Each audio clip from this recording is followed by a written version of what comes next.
Olá, comunidade ICL, seja bem-vinda para mais uma edição do Desperta ICL, hoje comigo, César Calejon. Muito bom dia, agora precisamente 7 horas em ponto do dia 16 de outubro, nessa quarta-feira. Então, estamos no ar pelas redes do ICL na internet, pelo canal do Edu Moreira, pelo canal do Leandro Demore e pelas nossas redes afiliadas de televisão, de rádio, para todo o país e, por que não dizer, para todo o mundo. Muito bom dia para você que está acordando agora, que ainda está me escutando ali deitado na cama, curtindo aqueles 5 minutinhos finais, né, que a gente adora. Não, só mais 5 minutinhos antes de eu levantar e encarar a dureza do dia da vida. Para você que já está fazendo o café da manhã aí na sua cozinha, para você que está no carro, enfrentando o trânsito das nossas capitais rumo ao seu trabalho, para levar as crianças na escola. Muito bom dia. Gente, vamos começar aqui, tem muita coisa acontecendo nas disputas de segundo turno e principalmente, como vocês sabem, houve um apagão aqui em São Paulo. Para você que não é de São Paulo, teve na sexta-feira, acho, teve um temporal com muito vento e teve um apagão. Centenas de milhares, acho que até milhões de pessoas que chegaram a ficar sem energia elétrica. Algumas pessoas aí, na casa possivelmente das dezenas de milhares, ainda estão sem energia, mais de 4, 5 dias depois do ocorrido. E aí começa aquele jogo de empurra entre o prefeito, a Enel, que culpa o ministro, enfim. A gente vai olhar um pouco para esse cenário hoje, tá bom? Peço que, se você estiver assistindo pela internet, faz aquele ritual todo que o Demore disse que você não precisa fazer, não quiser fazer também não precisa, mas se você puder, bota o dedo no like aí, curte, compartilha, que é para o nosso conteúdo alcançar um número cada vez maior de pessoas, tá bom? Gente, vamos começar aqui. A gente tem essa primeira notícia que eu vou trabalhar com vocês. É da Folha de São Paulo. Foi publicada ontem, dia 15, 11 horas da noite.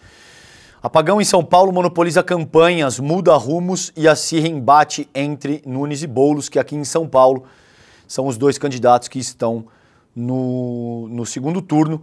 Até aqui, as pesquisas apontam uma vantagem considerável para o Nunes, que é o candidato do MDB, e o Boulos via PSOL com o apoio do Partido dos Trabalhadores do presidente Lula, tá?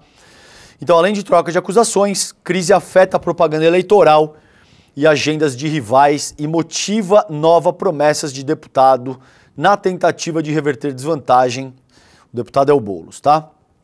Então, esse texto é dos colegas Joamir Tavares, Carolina Linhares e Carlos Petrocillo. Tá? O apagão em São Paulo, que entrou no 4º dia ontem, na terça-feira, com mais de 210 mil imóveis ainda sem luz. Esse era o dado ontem, possivelmente, ou não também, tá? Esse é o problema. A coisa já deve ter avançado em alguma direção, esse número pode ser potencialmente menor. Mexeu com as campanhas de Ricardo Nunes, então, e do Guilherme Boulos, e passou a monopolizar a dinâmica do segundo turno da eleição à Prefeitura de São Paulo. Junto com troca de acusações e de responsabilidades de grupos políticos rivais, a crise mudou os rumos dos caminhos nas ruas, nas redes sociais e na própria propaganda eleitoral, levando também a reviravolta nas agendas e pautas diárias e a apresentação de novas promessas do pessoalista sobre um tema até então deixado em segundo plano na eleição paulistana. Agora veja, queridos colegas, não é só por parte do pessoalista, tá bom? Se vocês sabem que aqui no Desperta a ideia é fazer a leitura das principais notícias do dia com vocês, mas é uma leitura crítica, não é uma leitura endossando o que está sendo colocado de uma forma passiva. Então não é só por parte do pessoalista. O Ricardo Nunes agora, ele tenta se posicionar dizendo que ele já solicitou a retirada da Enel de São Paulo e tal. O que ele não diz, assim como o que o Tarcísio Freitas, o governador do estado, não diz, é que eles têm uma sanha privatista absurda. É que essa gente quer privatizar absolutamente. Por eles seria assim um laissez-faire completo. Por eles, o Estado serviria só para limpar a sujeira das festas que o grande capital faz. Entende o que eu estou dizendo? Por eles não precisa ter atividade fim do Estado, o que é um parâmetro consagrado pela Carta Magna, que é a lei maior do país. Então, todas essas coisas de direitos e garantias fundamentais, de acesso à educação, saúde, emprego, transporte de qualidade, infraestrutura civil, nada disso se aplica na cabeça dessa gente. Privatiza tudo que melhora, e deixa o Estado aí para fazer a limpeza da sujeira que eventualmente surgir após a festa que o grande capital toca. Isso não está sendo colocado. Então, cadê o Tarcísio, martelada, arrebentando lá a B3? Vocês lembram dessa cena? Privatizou tudo, privatizou Sabesp, privatizou a energia elétrica, vai privatizar, tem uma sanha privatista em toda a direção, coloca atividades fim do Estado na mão da iniciativa privada. O que a iniciativa privada faz? Olha única e exclusivamente para lucro, vai reduzir quadro de colaborador, vai reduzir investimento em novas tecnologias, vai reduzir absolutamente qualquer custo correlato à operação, porque passa a ter como premissa elementar dar retorno para acionista. Aí, quando a coisa estoura, começa esse jogo de empurra, tá bom? Só quis fazer esse pequeno parênteses para vocês, vamos seguir aqui. Então, ainda na sexta-feira, como eu comentei com vocês, com os estragos do temporal, a campanha de Boulos avaliou que estava diante de um fato novo e negativo para o atual prefeito. Não precisa ser nenhum gênio da ciência política para entender isso. Algo importante para um candidato em desvantagem. Segundo o Datafolha, o Nunes tem 55%, o Boulos tem 33%, o deputado também enfrenta uma rejeição muito alta, o Boulos, que é fruto de um processo de antipetismo que vem sendo estimulado há pelo menos 15 anos, 20 anos a essa altura. Ele tem 58% de rejeição, o Nunes tem 37%.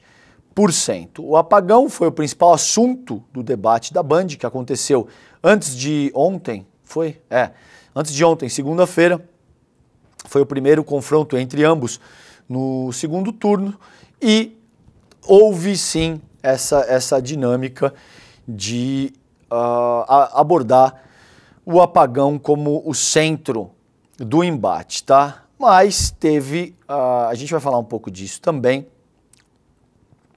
uma questão relacionada, por exemplo, à máfia das creches. Não sei se vocês assistiram isso.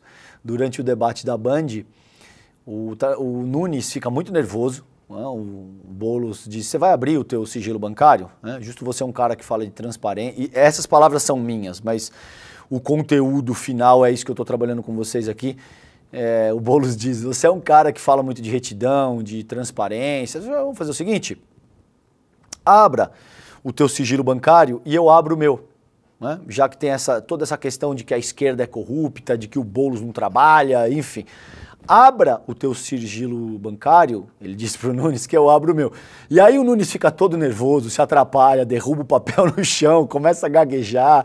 Então você vê que ele fica bastante tenso com a questão da máfia das creches, tá?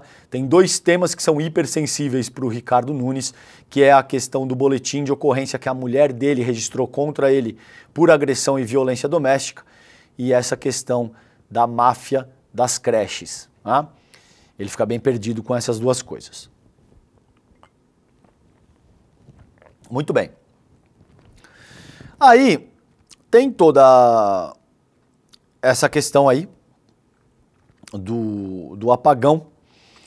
O Boulos cobrou uma questão de poda das árvores, o Nunes se defendeu dizendo que as árvores que estão encostadas na fiação elétrica dependem de todo um outro procedimento para serem aparadas, porque de fato tem ali um risco de integridade física aos funcionários da prefeitura.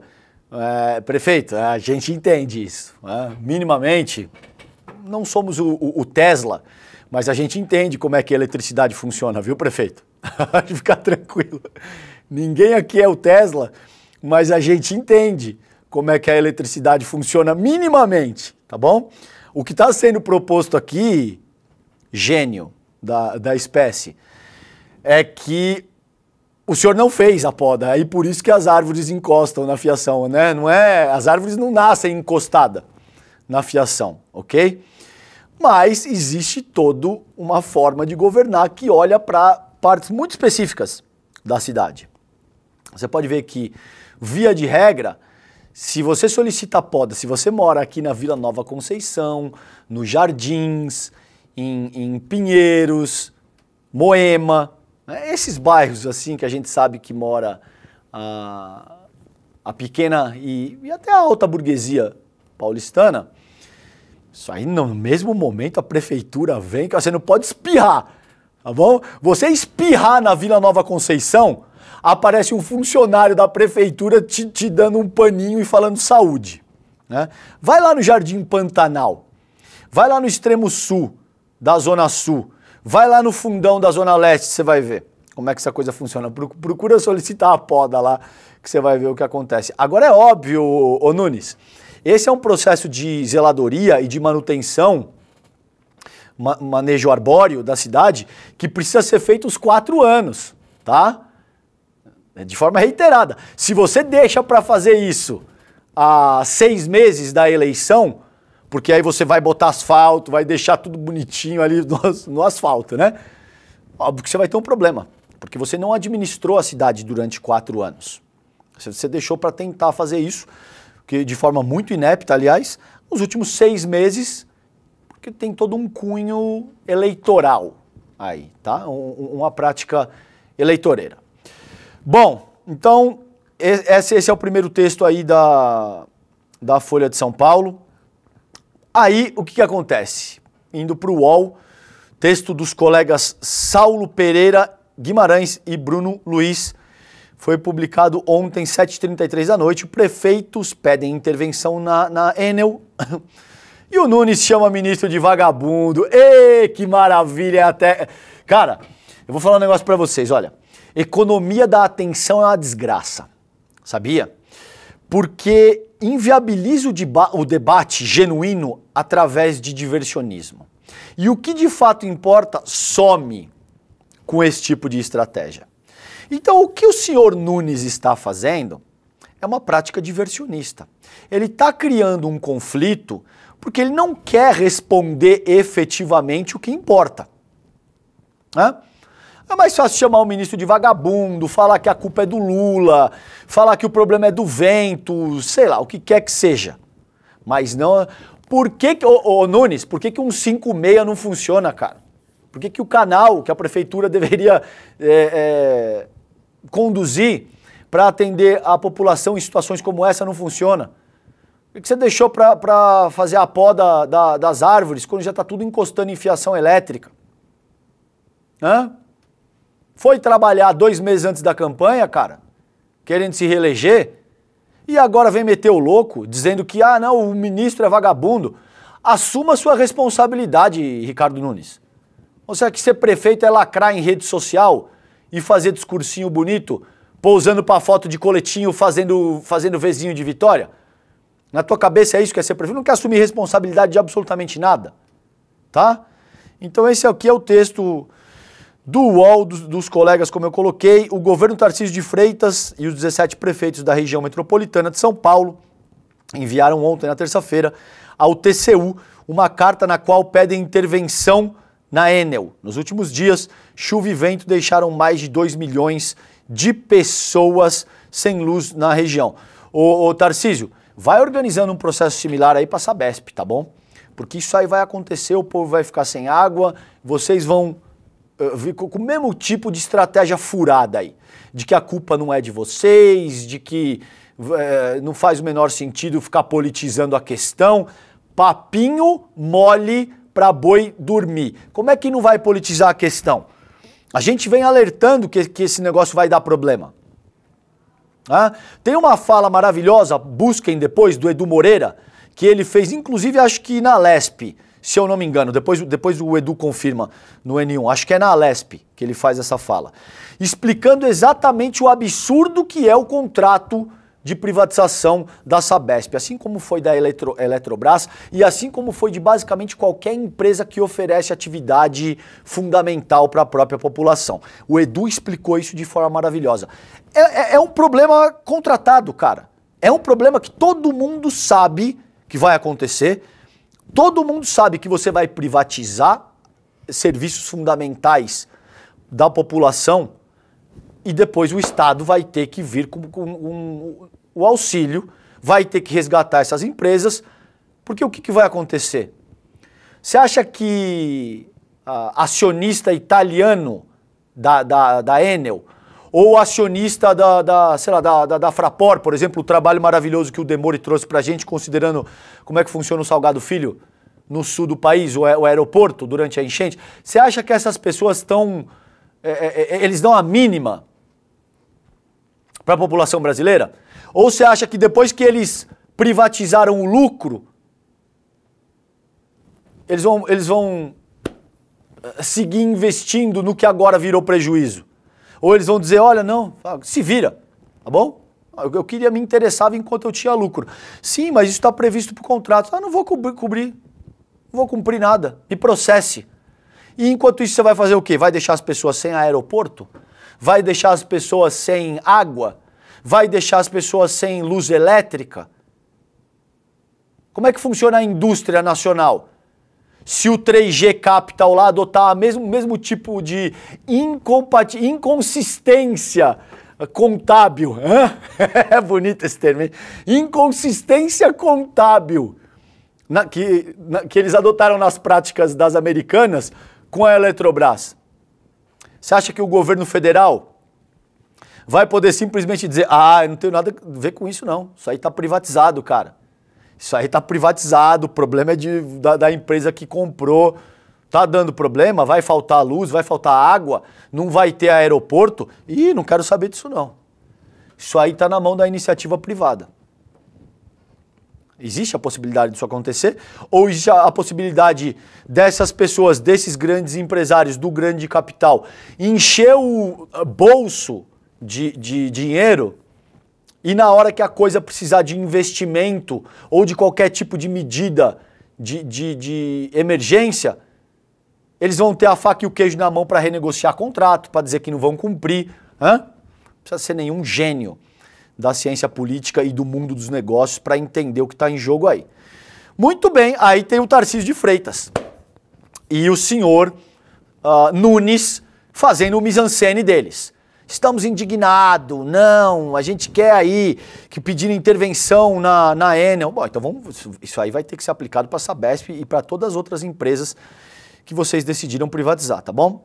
Então, carta com pedido de intervenção foi entregue ao ministro Augusto Nardes, do TCU. O documento também pede transparência das concessionárias na divulgação de informações sobre a prestação do serviço e maior poder de fiscalização da Enel por parte da Agência Reguladora de Serviços Públicos do Estado, que é a Arcesp.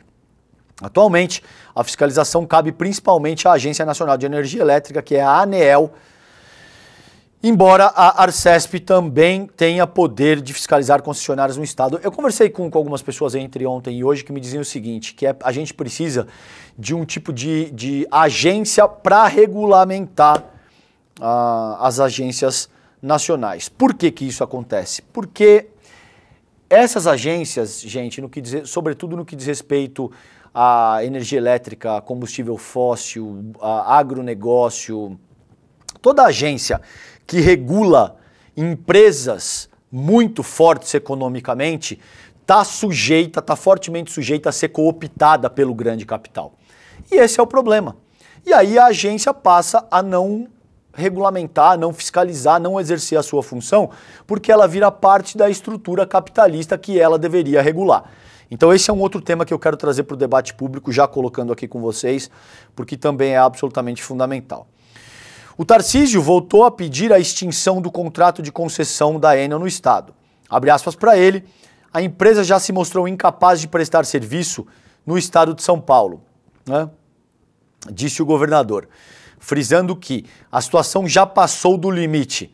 A gente precisa elevar o tom. Você jura, Tarcísio? Você vai fazer isso com a Sabesp também, que você acabou de privatizar? Como é que vai ser isso? O problema não é só da Enel.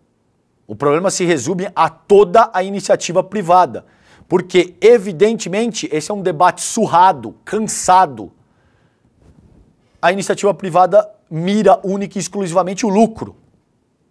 Mas se você tem um único objetivo, que é encher o bolso de acionista de dinheiro, como é que você vai estar preocupado em oferecer um serviço de qualidade para a própria população? No meio de um apagão, no qual a Enel demonstra o pior tipo de serviço do mundo, o governador do estado dizendo que eles são a porcaria, que tem que parar. E a ação da empresa sobe na Itália?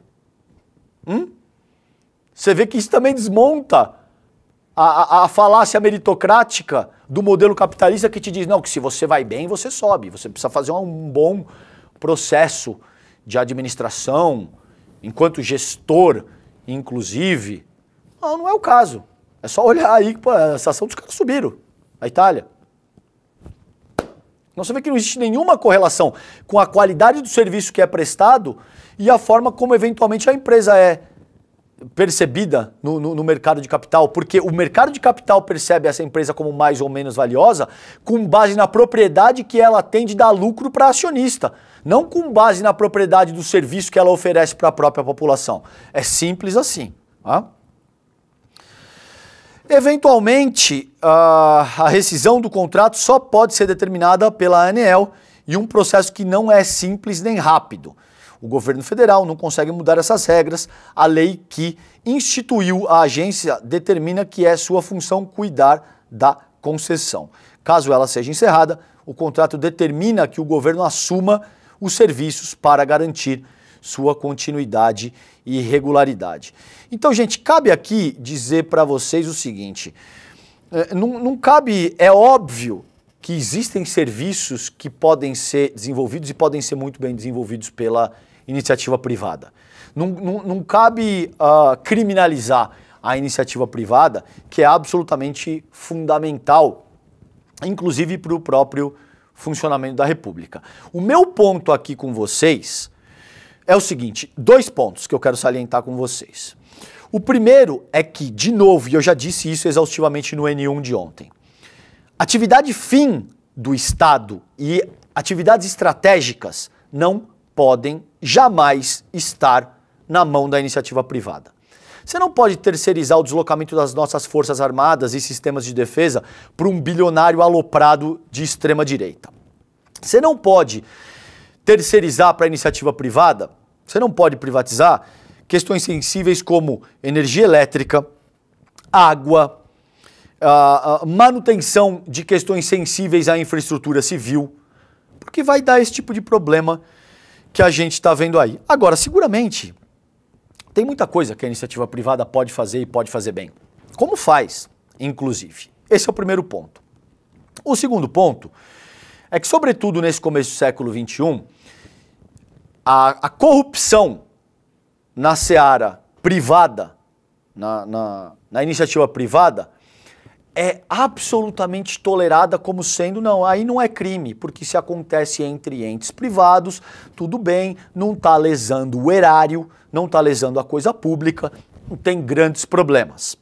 Agora, a corrupção estatal, que acontece no âmbito estatal, é criminalizada como sendo o pior dos crimes com o qual a gente tem que lidar.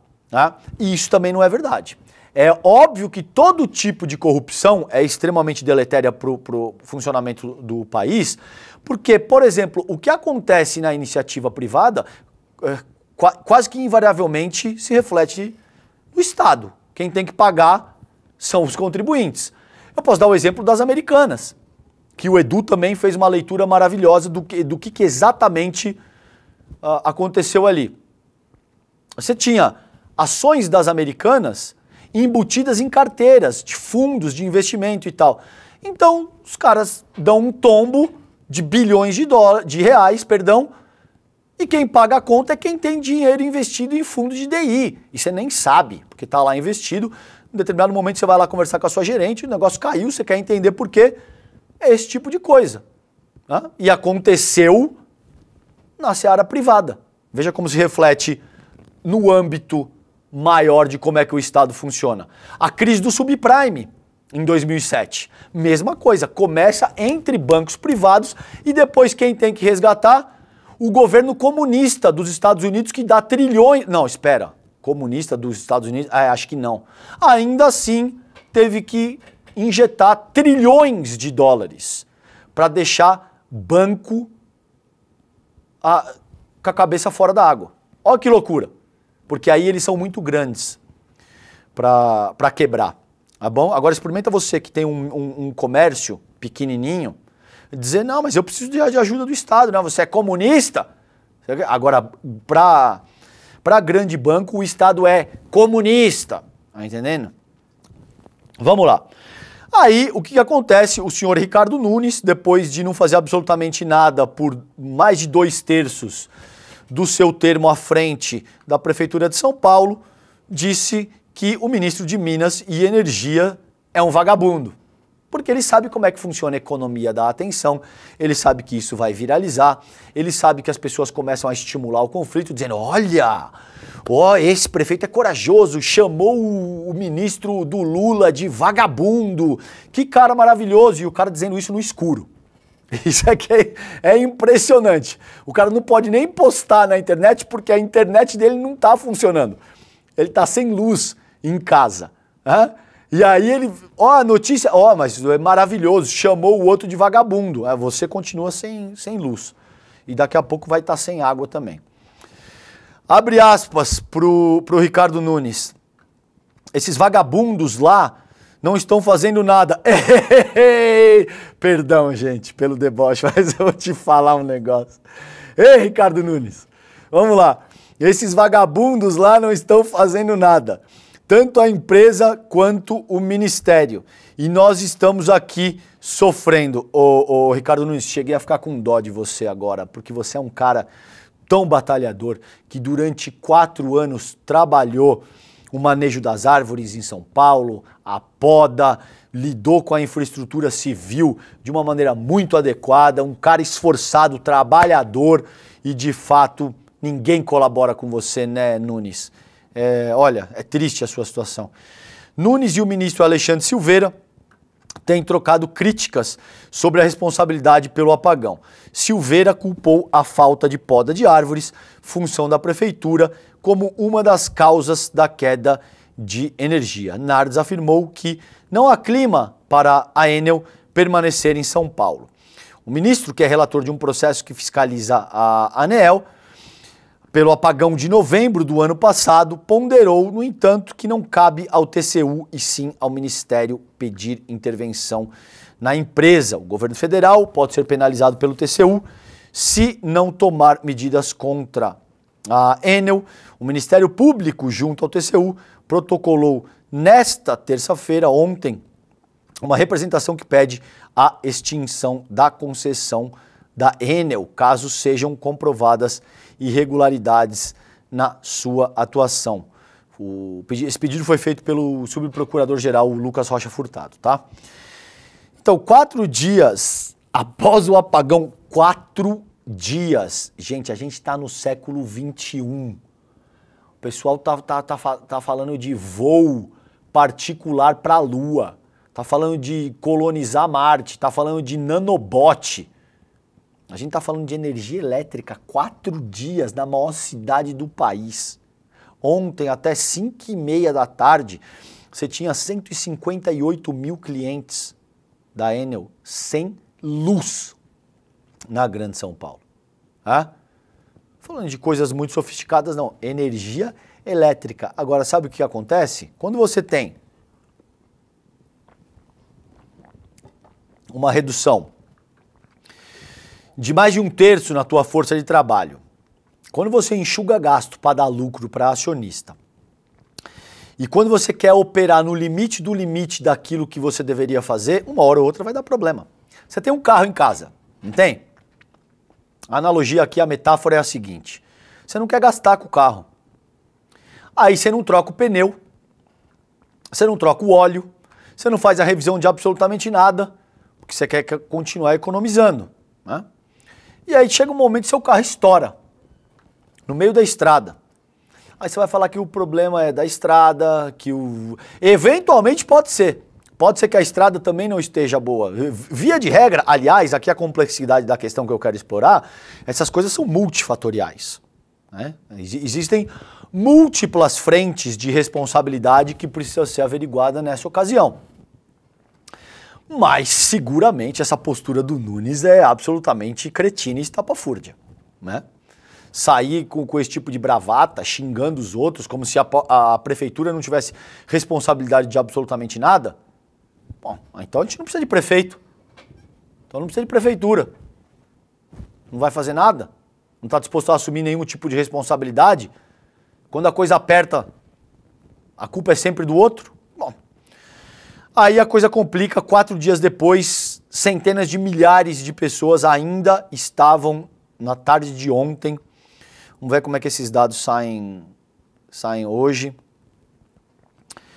e como é que essa situação segue. Para encerrar essa matéria aqui, diz o senhor Ricardo Nunes: nós não temos, o que fazer e esses vagabundos lá não estão fazendo nada e nós estamos aqui sofrendo. Adotou rápido a pele Jair Bolsonaro, né? Até com o léxico, até com os termos, o senhor Nunes agora ele entendeu como é que funciona. Sofrendo. Os vagabundos não estão fazendo nada. Tanto a empresa como o ministério. Desculpe até falar assim, não seria o ideal, mas chega uma hora em que você vai ficando amargurado. O ministério, ele está se colocando como vítima. É isso mesmo que vocês estão entendendo. Ele está se colocando como vítima. Nessa metáfora do carro aí que eu te falei, o carro quebra na rua, o cara sai do carro, chuta a porta do carro, fala: esse carro é uma porcaria, ele não colabora comigo. Ele está se colocando como vítima, o Ricardo Nunes. O ministério, esse ministro não faz nada, a não ser fazer reunião com a Enel para falar de renovação. A ANEEL, o Tarcísio chamou aqui eles, toda a diretoria, para várias reuniões desde o ano passado e não fizeram nada. Então tá aí, a vítima, coitado do Ricardo Nunes. Cheguei a ficar com dó dele. Mas sabe qual que é o problema? Essa próxima notícia, muito rapidamente, é que a maior parte das nossas periferias continuam votando no Ricardo Nunes. Inacreditável. Os caras vão ficar no escuro quase uma semana e vão votar no Ricardo Nunes. A Pedreira, por exemplo, que deu maior vitória a Nunes, mantém voto mesmo apagão. Então, olha, na Pedreira, zona sul da capital paulista, eleitores disseram que o apagão que deixou 2,1 milhões de residências sem luz desde a última sexta não vai mudar o voto deles para o segundo turno da eleição para a Prefeitura de São Paulo. Na divisa com Diadema, o bairro foi um dos mais afetados pela queda de energia. Então, esse é o problema. A gente pode ter uma discussão no nível sociológico aqui. Eu não vou ter tempo para fazer isso com vocês aqui no Desperta. Talvez no N1. Mas é muito sintomático. É óbvio, porque você veja, hoje a gente tem um cenário macroeconômico positivo, você tem PIB crescendo 3 vezes acima da média, você tem inflação controlada, você tem a menor taxa de desemprego dos últimos 10 anos, um dos menores da história, e isso não se traduz em aprovação popular ao Lula. Aqui, por exemplo, você tem um prefeito inepto que há 8 meses ninguém nem sabia o nome do cara. Um cara que, como aí já é parte do meu deboche aqui utilizando a sagacidade do Leandro Demore. Um cara que está sempre com essa cara de que precisa de um antigripal, um sujeito medíocre como gestor, como político, sem nenhum tipo de carisma, que deixa uma parcela gigante do eleitorado, gigante, gente, né? Milhões de pessoas, no escuro por quase uma semana e que, ao que tudo indica, pode ser reconduzido ao cargo. Por que que isso acontece?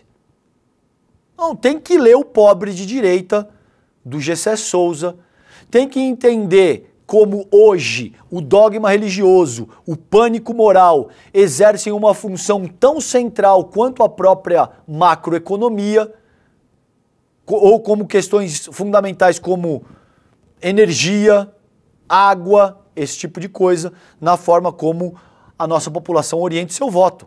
Isso é o que está em jogo aqui. E é importantíssimo que a gente olhe para essas coisas, tá? Gente, vamos lá para o site do iclnoticias.com.br. Vocês já sabem, o nosso site não para de crescer. Sob o comando do Chico Alves, maravilhoso editor do nosso site. O site do ICL Notícias está voando. Você já sabe, se quiser ter acesso à notícia de qualidade, que muitas vezes antecipa em 2, 3 dias aquilo que os outros veículos digitais vão apresentar, iclnoticias.com.br.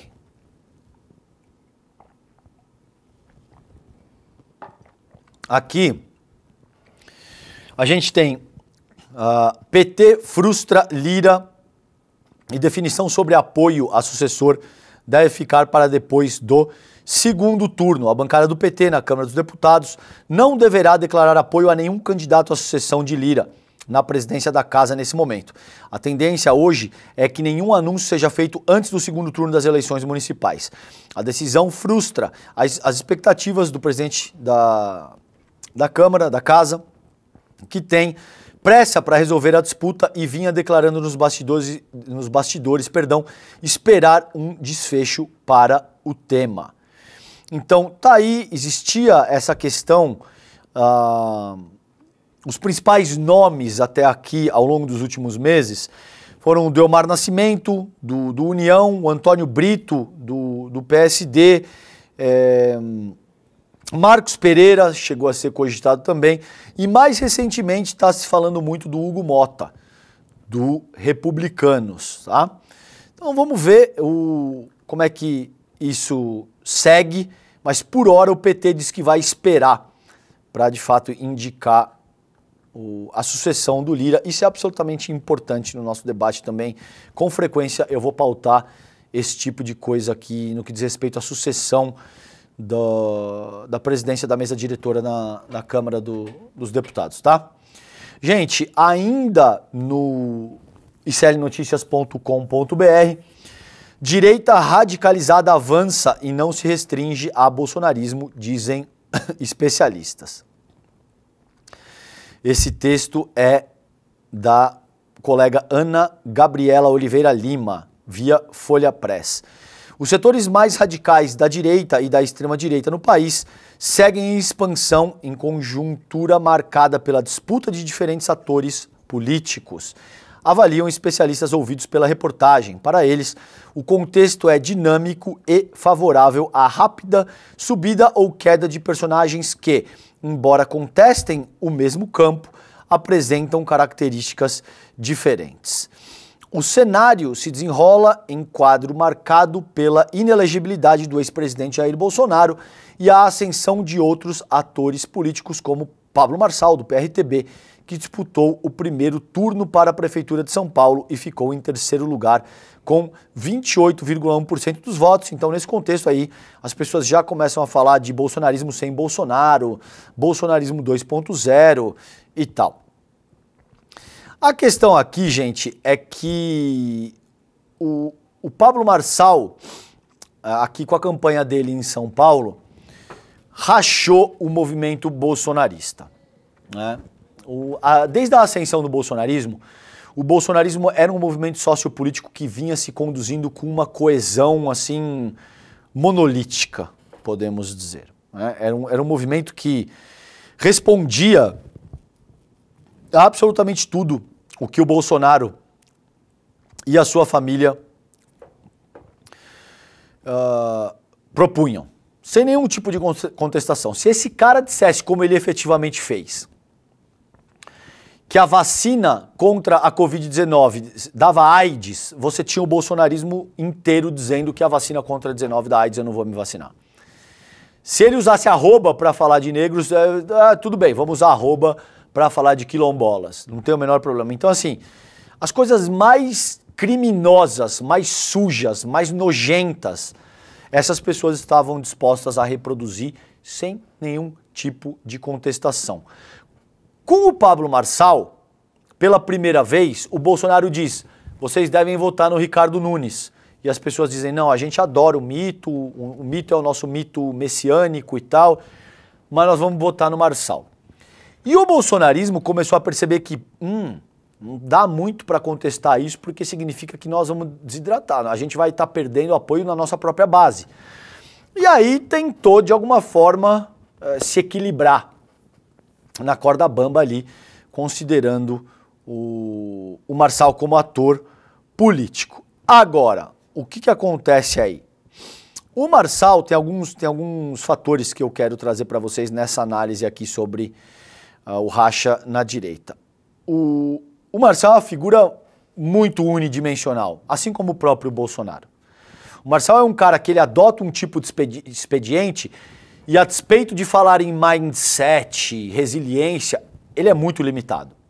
Ele é um cara muito unidimensional que adota uma forma, uma estratégia política e segue nessa estratégia política porque ele precisa do ultraje, ele precisa da violência, ele precisa de tudo isso que a gente sabe que dá protagonismo para a extrema-direita. Porque sem isso a extrema-direita morre. Eles não sabem fazer política se não for com base no conflito, no ódio, no racismo, na misoginia, enfim, esse tipo de coisa.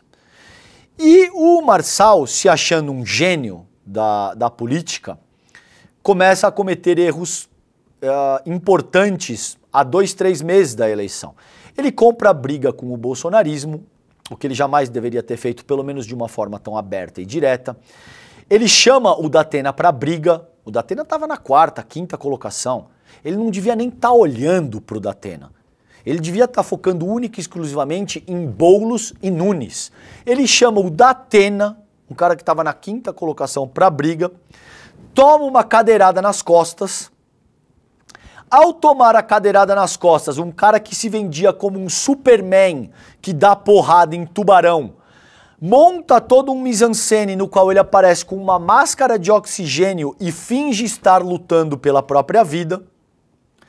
Há 6 dias da eleição, depois disso, ele ataca frontalmente e de forma gratuita, diga-se de passagem, a maior parte do eleitorado, que são as mulheres. Ele diz que mulher não vota em mulher porque mulher é inteligente. Olha, francamente, cara. E aí, na sexta-feira, para colocar a cereja no bolo de estupidez, ele solta um documento forjado no que diz respeito ao uso de cocaína mentiroso, falacioso do Guilherme Boulos. Ele publica simplesmente um documento falso, deliberadamente. Ele sabia que era falso e ele utiliza isso como estratégia. E aí ele perde e não vai para o segundo turno.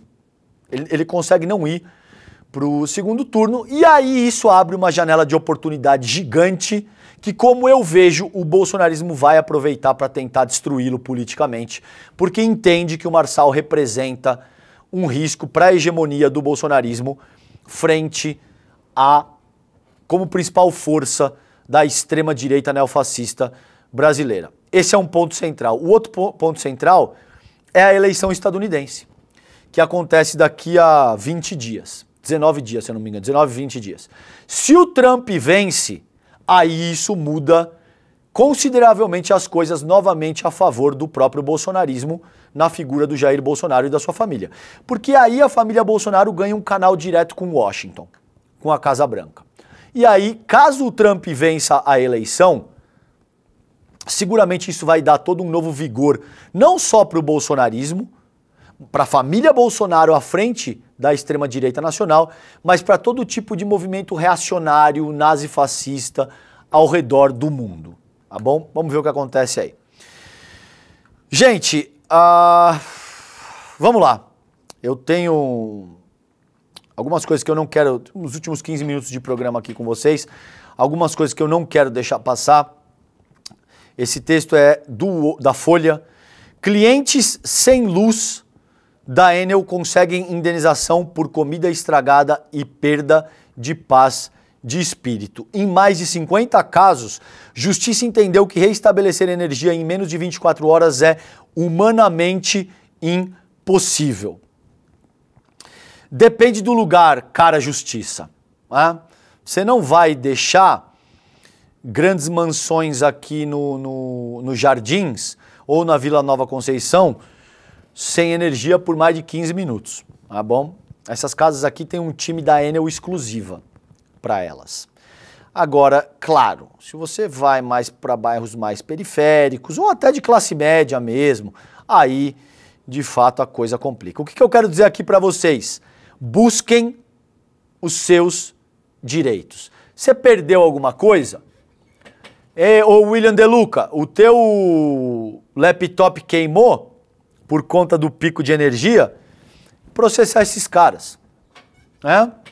Nota de repúdio e discurso inflamado não resolve. Essas pessoas entendem quando a coisa começa a mexer no bolso. Então você que me escuta nesse momento, busque os seus direitos. Perdeu eletrodoméstico? Perdeu comida? Teve qualquer tipo de dano à tua saúde? Qualquer outro tipo de dano? Converse com um advogado e busque os seus direitos, tá? Isso é absolutamente fundamental. Vamos lá, gente. Esse texto é dos amigos da revista Fórum. O colega Ivan Longo, foi publicado hoje, agora há pouco, 5h37 da manhã. Quest divulga pesquisa para a Prefeitura de São Paulo com efeitos do apagão e debate Boulos versus Nunes.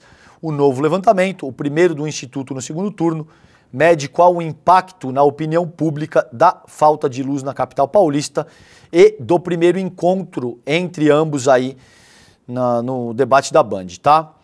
Então, a Quest divulga hoje essa nova pesquisa de intenções de voto sobre a Prefeitura de São Paulo.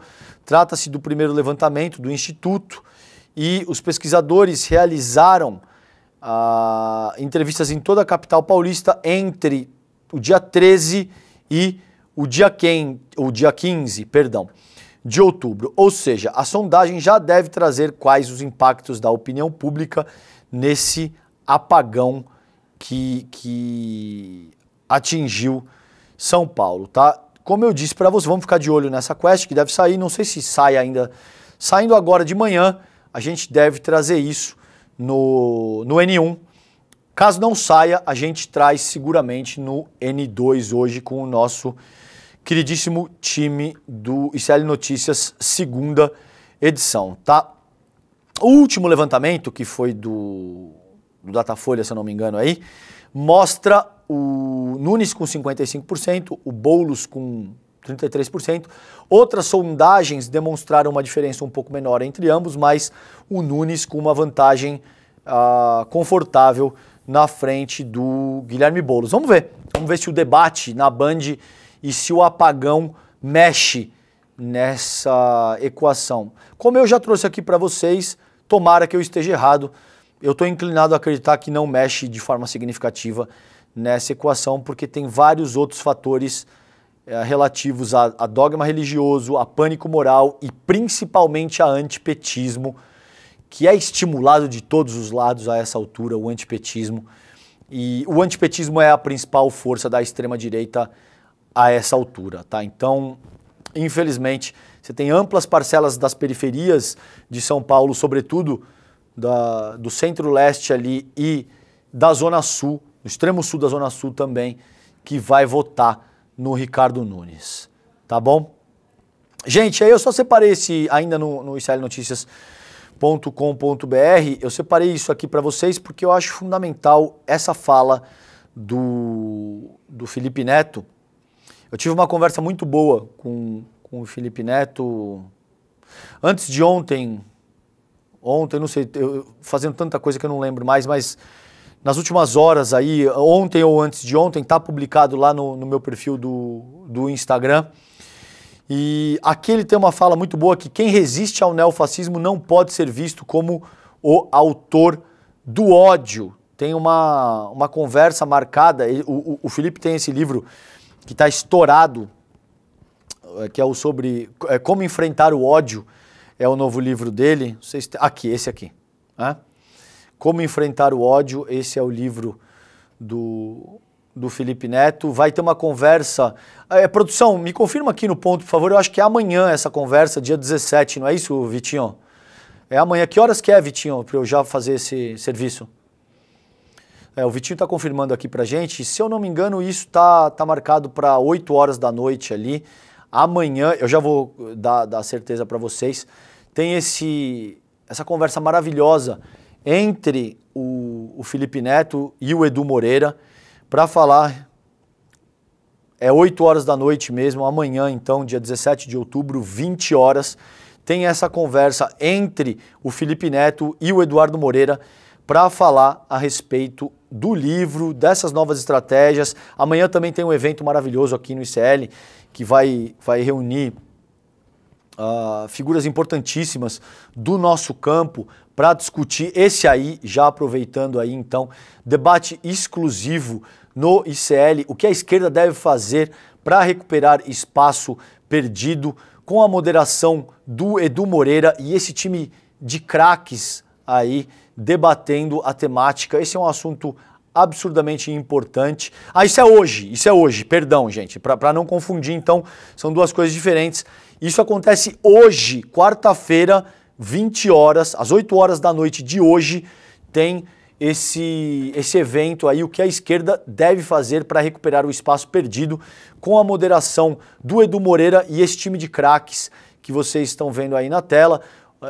E amanhã é que tem essa conversa do Felipe Neto com o Edu Moreira, também às 20 horas, tá bom? Então tá aí, tá dado o serviço.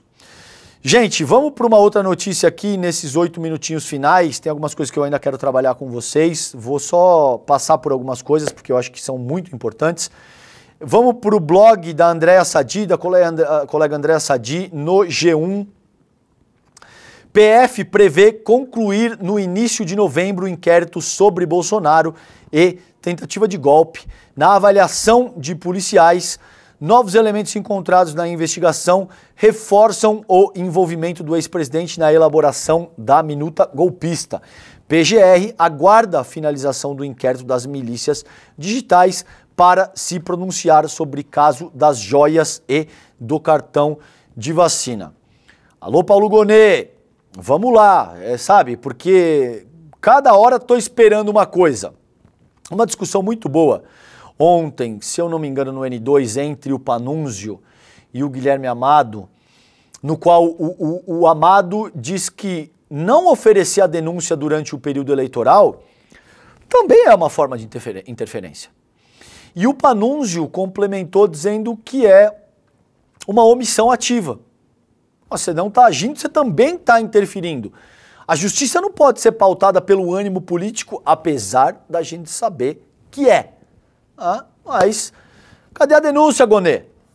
Muito do que está acontecendo no Brasil em termos de barbaridades está diretamente atrelado ao fato de que o Jair Bolsonaro passou incólume pelos crimes que ele cometeu. Cadê a denúncia? Vamos lá, vamos acompanhar isso. Ao que tudo indica, segundo aqui as apurações da Sadi, a coisa deve andar em novembro. A gente já ouviu isso em outras ocasiões. Deve acontecer, vai acontecer e não acontece. Vamos ver se dessa vez, de fato, isso anda, tá? Gente, esse texto aqui do Amado, da coluna do Amado, perdão, do colega Eduardo Barreto, foi publicado hoje também, 5h30 da manhã. A Controladoria Geral da União suspeita de demora da ANEEL para evitar apagão em São Paulo. Então a CGU vai agir para evitar mais um mega apagão da distribuidora Enel, que deixou 2,1 milhões sem luz na capital paulista desde sexta-feira, e vai abrir uma apuração contra a agência reguladora na segunda-feira por ordem do Lula. É o que eu disse para vocês, entendeu? Acaba tendo que essas agências reguladoras, porque elas regulam uma força muito incisiva, né? O grande capital tem um poder absurdo, elas acabam sendo cooptadas pelas empresas que elas deveriam regular. E isso é seríssimo. Vamos ver o que isso anda na questão da CGU. Gente, só passando aqui para deixar o registro, líder evangélico, esse texto é do Leonardo, colega Leonardo Ribeiro, da CNN. Líder evangélico que apoiou o Bolsonaro elogia Lula e pede aproximação sem reservas. Ottoni de Paula. Quem conhece sabe a ênfase, o porquê da ênfase que eu estou colocando. Disse não ter outra opção pela Bíblia a não ser orar pelo presidente Lula. Né? Então tá aí a foto. Para quem só está me ouvindo, tem uma foto de lideranças evangélicas rezando, colocando as mãos sobre a cabeça do presidente Lula. E aí abre aspas para o Ottoni de Paula.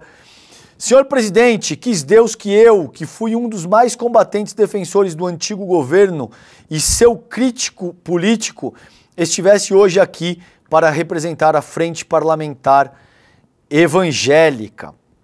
E aí ele declara, apoio ao Lula é importante. A gente sabe que os evangélicos têm um peso significativo hoje na política institucional brasileira, então não é algo que possa ser meramente negligenciado. E, independentemente do campo ideológico do presidente da República, o presidente da República é presidente de todos os brasileiros. Ele tem que conversar com absolutamente todo mundo, independentemente de religião, de credo, de condição socioeconômica, de cor de pele, do Estado. O presidente da República, uma vez eleito, ele é presidente de todos os brasileiros, tá? Gente, brevemente, nesses 3 minutinhos finais, para tocar a bola para o nosso time do N1, vamos para o Internacional. CNN, Hamdi Al-Shali, da CNN, esse nome aqui é complicado, hein? Foi publicado nessa madrugada, 4h33 da manhã. Líbano diz que Israel já realizou mais de 10 mil ataques no país desde o início do confronto. Relatório divulgado pelo Comitê de Emergência do governo libanês cita 146 ofensivas somente nas últimas 24 horas.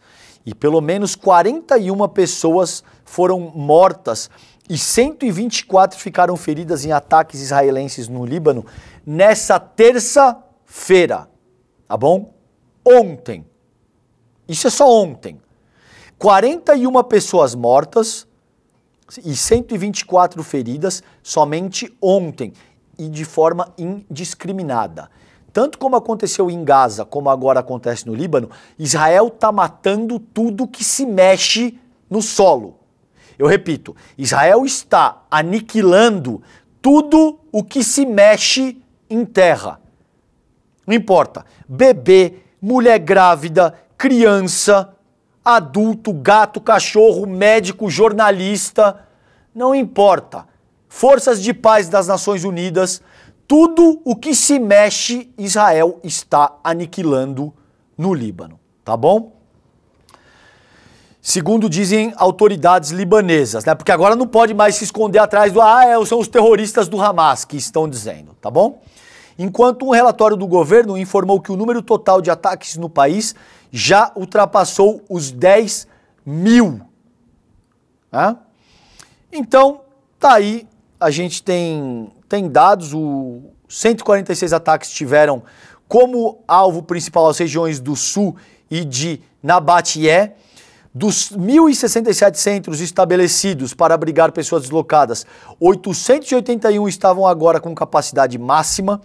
Enfim, É um absurdo, gente, e a coisa vai piorar, e vai piorar muito, porque aparentemente Israel está absolutamente sem freio. Para encerrar, considerando o pleito estadunidense, a Kamala Harris aparece com 45% de intenção de votos e o Trump aparece com 42%. A coisa está muito apertada. Essa é uma pesquisa Reuters-Ipsos que dá conta de como a coisa deve ser muito, muito, muito apertada. É absolutamente indefinido o pleito estadunidense que deve acontecer, que vai acontecer daqui a 20 dias, tá bom? Gente, com isso eu encerro o Desperta ICL de hoje. O Vitinho tá me dizendo aqui para eu fazer rapidinho um marketing, gente, do ICL de 4 anos. Então vamos lá, passar rapidamente com vocês. A gente tem muito orgulho em comemorar, né? Hoje o ICL tá fazendo 4 anos de luta, de conquistas. O ICL vem crescendo de uma forma absurda, absurda mesmo, gente. É impressionante a força que hoje o ICL tem. E para o aniversário, a gente preparou o maior pacote de bônus do ano, com novidades, com brindes que fizeram aí muito sucesso. Então tem um livro autografado, Travessia, do Edu Moreira, um livro Como Enfrentar o Ódio, do Felipe Neto, o boné cubano do ICL, um baralho do Eduardo Marinho e uma pulseira da comunidade ICL. A coragem é um ato de amor. Tá aí os brindes e também tem o certificado digital do membro solidário, tá bom? Então aproveita, gente. Essa oportunidade é durante a semana de aniversário do ICL só. Não vai perder isso.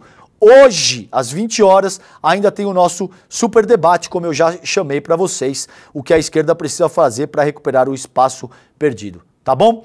Com isso eu encerro aqui o Desperta ICL. Vocês ficam agora com o ICL Notícias, primeira edição. Um beijo, bom dia para vocês, fiquem bem, tchau, tchau. O ICL está completando 4 anos na linha de frente de lutas importantes e decisivas para o país. Temos motivos para comemorar, mas com certeza um longo caminho pela frente. A riqueza de nosso país continua nas mãos de poucos. A emergência climática avança ano após ano. A desinformação e as fake news envenenam a democracia. A ganância dos poderosos destrói famílias sem nenhum remorso. E a extrema-direita segue crescendo e é uma enorme ameaça para o Brasil. Por tudo isso, que o ICL não pode e não vai parar. Enquanto houver injustiça, ódio e opressão no nosso país, seguiremos lutando sem descanso. Ainda tem muita luta pela frente. Assine o ICL e lute com a gente.